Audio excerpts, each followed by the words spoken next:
اغلب الاخبار تقول انه حاليا حمدان الشمراني والعبود والبيشي انهم حيستبعدوا من نادي الاتحاد بقرار خاص من المدرب، واغلبنا زعلان على خروج العبود، ما هم من البيشي وما هم من حمدان الشمراني صراحة. لا حمدان ولا البيشي قدموا اي شيء يشفع لهم. في نفس الوقت العبود بما انه المدرب ما يبغاه والمدرب يصر انه هذا اللاعب ما ينفع، اكيد انه عنده اسباب مقنعة.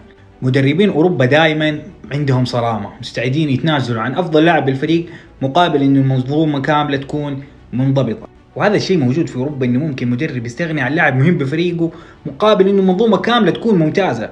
فعندك مثلا في مانشستر سيتي لما بيب استغنى عن كانسيلو كان مقدم مستوى خرافي، لكن انت دامك حتبدا تتمرد وتبدا تسوي اشياء في غرفه الملابس ومسوي نفسك ما تبي تمشي مع المنظومه، مع الف سلامه. في النهايه الفريق بعد ما راح كانسيلو اخذوا الدوري واخذوا البطولات اللي انتم عارفينها.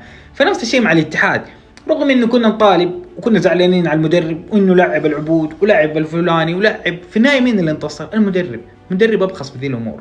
في النهايه المدرب يشوف الشيء اللي عاجبه بالفريق، الشيء او الادوات اللي حتنجح الفريق، هذا اللي نبغاه. في النهايه احنا نبغى المدرب نتيجه.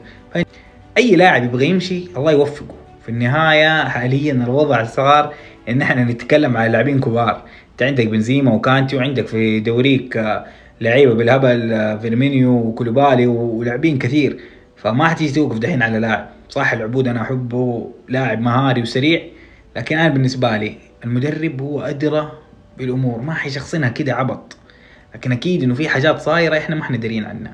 وعلى العموم الله يكتب الخير للاتحاد، ان شاء الله اللي فيه خير للاتحاد انه يصير، وانا مع المدرب صراحه في كل قراراته، اي قرار يبي يتخذه. طبعا انا بتكلم عن الثلاثي ديالو، في قرارات ثانيه زي طارق حامد وكذا الموضوع ما حد فاهمه لسه، لكن خلي الامور تبان وبعدين نبدا نتكلم عنها. وبس يعطيكم العافيه.